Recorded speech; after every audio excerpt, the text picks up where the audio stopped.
যাদের নামাজ পড়ার সময় দুনিয়াবি চিন্তা মনে আসে বা নামাজে অমনোযোগী তৈরি হয়, তারা ভিডিওটি শেষ পর্যন্ত দেখার অনুরোধ রইল।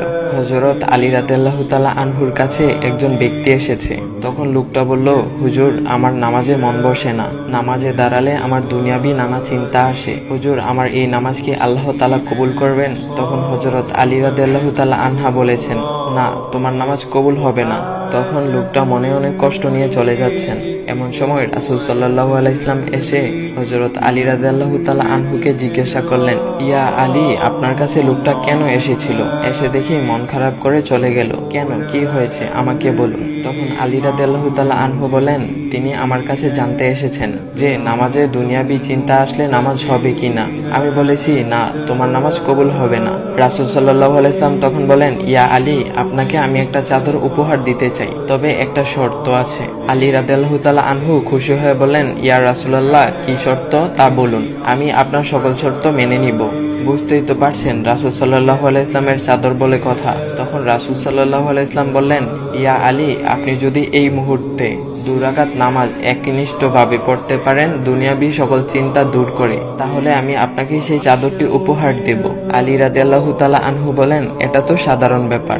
আলী রাদিয়াল্লাহু তাআলা আনহু তখন নামাজে দাঁড়িয়ে গেলেন আর তিনি নামাজ পড়তে শুরু করলেন। এমন সময় তার মনের মধ্যে শুধু ভাবনা চিন্তা আসতে শুরু করলো, আচ্ছা, আমাকে যে রাসূল সাল্লাল্লাহু আলাইহি ওয়াসাল্লাম যে চাদরটা দিবেন, সেটা কি ফাতিমার চাদর নাকি রাসূল সাল্লাল্লাহু আলাইহি ওয়াসাল্লামের? আচ্ছা, চাদরখানা দেখতে কেমন হবে? এই বিভিন্ন বিষয় নিয়ে ভাবতে লাগলেন। তিনি ভুলেই গেছেন যে দুনিয়াবি চিন্তা নামাজে আনতে রাসূল সাল্লাল্লাহু আলাইহি ওয়াসাল্লাম নিষেধ করেছেন। এর মধ্যে আলী রাদিয়াল্লাহু তাআলা আনহুর নামাজ পড়া শেষ। আলী রাদিয়াল্লাহু তাআলা নামাজ শেষ করে রাসূল সাল্লাল্লাহু আলাইহি ওয়াসাল্লামকে বলতেছেন, ইয়া রাসূলুল্লাহ, আমি আপনার শর্ত মেনেছি, এখন আমাকে চাদরখানা উপহার দেন। রাসূল সাল্লাল্লাহু আলাইহি ওয়াসাল্লাম বলেন, ইয়া আলী, আপনি কি একনিষ্ঠভাবে দুনিয়াবি চিন্তা মুক্ত ছাড়া 2 রাকাত নামাজ পড়েছেন? তখন আলী রাদিয়াল্লাহু তাআলা আনহা মুচকি হেসে বললেন, না ইয়া রাসূলুল্লাহ, আমি আপনার চাদর নিয়ে অনেক কিছুই ভেবেছি।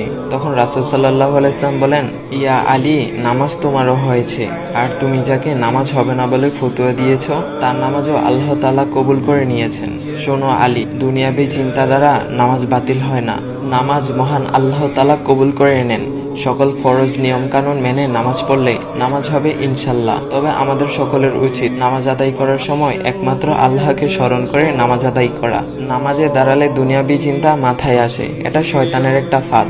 আল্লাহ তাআলা আমাদের সকলকে শয়তানের কুমন্ত্রণা থেকে হেফাজত রাখুক এবং সঠিকভাবে মনোযোগের সাথে নামাজ আদায় করার মতো তৌফিক দান করুক। সবাই বলি আমিন। চাইলে ভিডিওটা আপনি অন্যদের কাছে শেয়ার করতে পারেন, এতে অন্যদের ভুল ভ্রান্তিগুলো দূর হবে।